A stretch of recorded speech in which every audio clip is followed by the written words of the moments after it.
Bonjour, dans cette vidéo, nous allons voir les intérêts qui sont simples. Alors, les intérêts d'une façon générale, c'est la rémunération que génère une somme d'argent empruntée ou placée auprès d'une banque ou d'un autre organisme financier. C'est-à-dire que si je vais chez une banque par exemple et je veux emprunter de l'argent. Donc ce service-là de m'emprunter de l'argent ou bien de mettre à ma disposition une somme d'argent, donc ça c'est un service auquel je vais payer ce qu'on appelle des intérêts. Donc les intérêts, ce sont des rémunérations contre le service de soit nous prêter de l'argent, soit garder notre argent. Et c'est toujours le prêteur, l'emprunteur qui doit payer le prêteur. Si par exemple, moi, j'ai placé une somme d'argent chez la banque, c'est la banque qui va me payer pour cette opération-là. Si l'inverse, c'est le client, c'est moi qui vais emprunter de l'argent auprès de la banque, dans ce cas-là, c'est moi qui dois payer la banque de m'avoir rendu ce service. Alors, les intérêts sont en général sous forme d'un versement périodique de l'emprunteur au prêteur.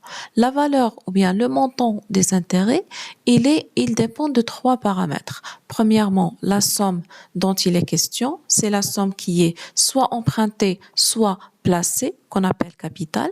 Bien sûr, si j'emprunte une somme de 10 000 dirhams, c'est pas la même chose que si j'emprunte une somme de 100 000 dirhams. Bien sûr, les intérêts, ils vont augmenter en fonction du capital que je vais emprunter. Deuxième paramètre, c'est la durée de l'opération. Si je rembourse mon emprunt au bout d'une année, c'est pas la même chose que si je le rembourse au bout de 10 années.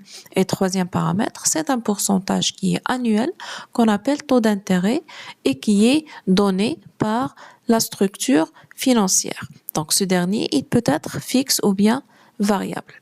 Donc ici, dans ce cours, nous allons voir deux types d'intérêts, les intérêts simples et les intérêts qui sont composés. Nous allons introduire dans cette vidéo-là les intérêts qui sont simples. Des intérêts qui sont dits simples lorsqu'ils ne se rajoutent au capital qu'à la fin de la durée totale de l'opération, que ce soit une opération de placement ou bien d'emprunt.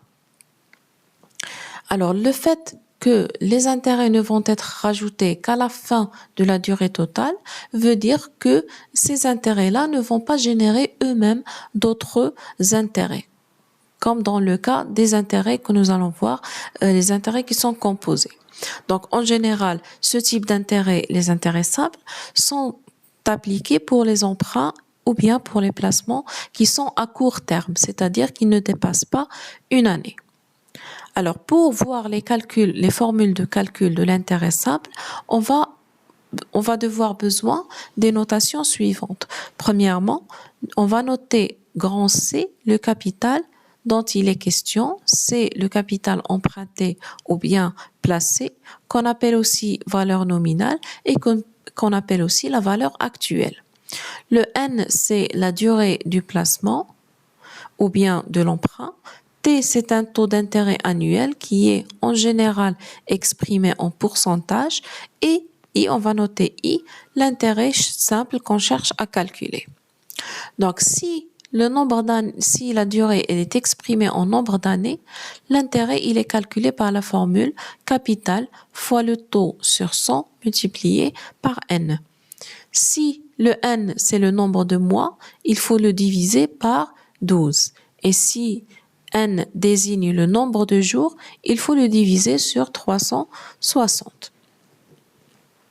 Alors, prenons, ici au Maroc, l'année financière, elle est fixée à 360 jours. Et chaque mois, il est fixé à son nombre exact de jours.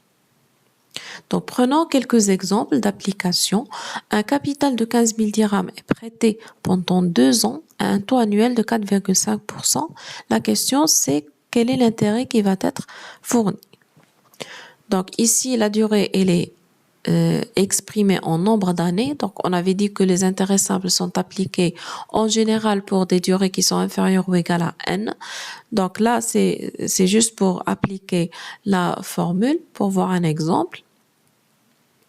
Donc, la durée, elle est exprimée en nombre d'années. Donc, on va utiliser la première formule qui est le capital fois le taux sur 100 fois 2. Donc, ça nous donne dans ce cas-là la valeur 1350. Donc, ici, si le prêteur a prêté la somme de 15 000 dirhams et cette somme-là va générer des intérêts de 1350, ça veut dire qu'à la fin de la durée, l'emprunteur, il doit rembourser premièrement la valeur qu'il a empruntée et il va lui rajouter les intérêts qui ont été générés. Donc, ça nous donne finalement la valeur que devra remettre l'emprunteur à son prêteur, c'est la somme du capital initial plus l'intérêt. Donc, ça nous donne une valeur de 16 350. Donc, c'est ce que nous allons voir après qu'on va nommer la valeur acquise. Deuxième exemple, quel est l'intérêt fourni par un capital de 3600 dirhams qui est placé à intérêt simple pendant 9 mois à un taux de 6%? Donc, la durée ici, elle est exprimée en nombre de mois. Donc, nous allons devoir diviser le n sur 12. Donc, ça donne l'intérêt, c'est le capital, fois le taux divisé par 100, fois la durée divisé par 12. Ce qui va donner la valeur 162 dirhams. Donc, à la fin de ces 9 mois, le capital, il va devenir 3600 plus 162 jours.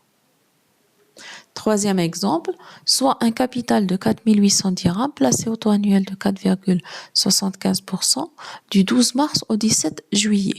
Calculer l'intérêt produit. Donc là, pour calculer l'intérêt, on a besoin de connaître le nombre de jours qui sont entre 12 mars et 17 juillet, en respectant la règle qui dit que le premier jour n'est pas compté alors que le dernier jour sera compté. Donc la somme, donc la durée, on va la calculer mois par mois. Pour le premier mois mars, on a 31 moins 12, ça donne 19. Avril 30, mai 31, juin 30 et juillet 17 jours. Donc la durée totale, c'est-à-dire la somme de ces nombres, ça va nous donner 127 jours. Donc finalement, l'intérêt, ça sera le capital fois le taux sur 100 fois le nombre de jours sur 360, ce qui va donner finalement la valeur 80,43 dirhams.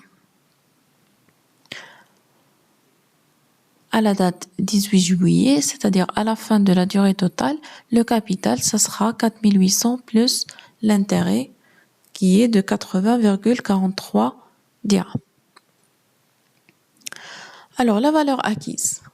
On appelle valeur acquise par un capital C0 au bout de n périodes, qu'on note C indice n, c'est le montant final qui va être récupéré par le prêteur à la fin de cette période. Donc, comme on a vu tout à l'heure, on le calcule en faisant la somme du capital initial plus l'intérêt produit durant cette période-là. Donc, ça donne C0 plus, en remplaçant I par sa formule, c'est C0T fois N. Donc, C0, Cn, c'est C0 fois 1 plus NT. Et bien sûr, il faut noter que le N doit être divisé par 12 si c'est le nombre de mois, divisé par 360 si c'est le nombre de jours. Et le T doit être divisé par 100 si c'est exprimé en pourcentage. Donc, si on revient aux exemples précédents, les valeurs acquises sont respectivement 16 350, 3 762 et 4 880,43 dirhams. Alors, nous allons prendre un exemple. Une somme de 10 000 dirhams est placée sur un compte du 23 avril au 9 août avec un taux d'intérêt simple annuel de 7%.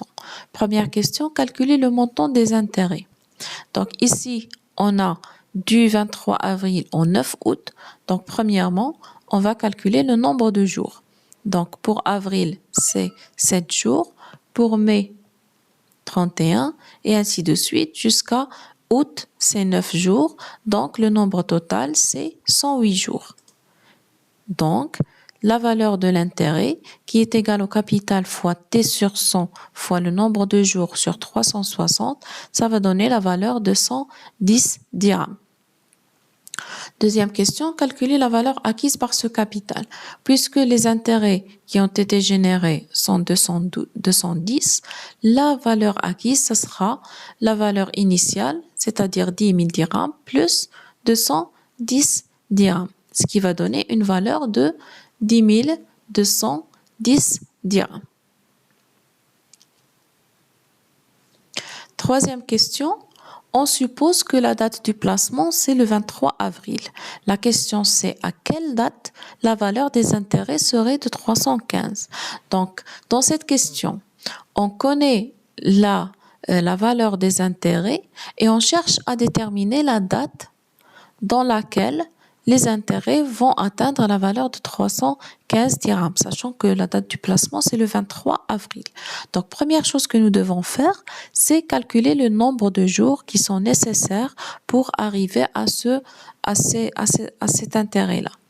Donc, calculons d'abord le nombre de jours de ce placement.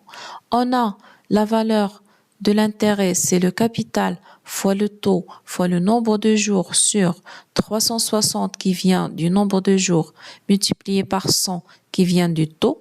Nous, on a besoin de connaître la valeur de n, donc on va faire passer tout le reste de l'autre côté. Donc n, c'est l'intérêt multiplié par 36 000 divisé par C0 fois t. Donc ça donne la valeur 162. Maintenant, on doit connaître la date, on va compter 162 jours à partir du 23 avril. Donc, on peut procéder de n'importe quelle manière. On peut tout simplement prendre l'agenda et calculer 162 jours à partir du 23 avril. Ou bien, on peut utiliser ce calcul-là. Donc, du 23 avril, on va compter 162. Au 30 avril, on va compter, il nous reste 155. Au 31 mai, il nous reste 123 et ainsi de suite jusqu'à ici le 30 septembre. Il nous reste 2 jours. Donc, la date qu'on cherche, c'est le 2 octobre. Valeur actuelle. Donc, on appelle la valeur actuelle. Valeur actuelle, c'est tout simplement la valeur initiale qui a été placée ou bien empruntée au début de la durée. Donc, si on connaît la valeur acquise, on peut déterminer la valeur actuelle à partir de cette valeur-là. Donc, on définit la valeur actuelle C0 d'un capital qui a atteint la valeur Cn après un placement à un taux d'intérêt simple T pendant une période par la formule. Donc, nous, on connaît la formule de la valeur acquise. On peut faire sortir la valeur actuelle en faisant passer ce terme de l'autre côté. Donc, C0, ça sera Cn fois 1 plus Nt à la puissance moins 1. Et bien sûr, on a toujours le n qui doit être divisé par 12 si c'est le nombre de mois, divisé par 360 si le nombre de jours. TC doit être divisé par 100 s'il est exprimé en pourcentage. Application. Un capital placé pendant 5 mois à un taux d'intérêt simple de 6%, il a atteint une valeur de 15 000 dirhams. Quelle a été sa valeur actuelle? Donc, c'est une application directe. On a C0, c'est Cn fois 1 plus la durée, elle est exprimée en nombre de mois, donc on va la diviser par 12.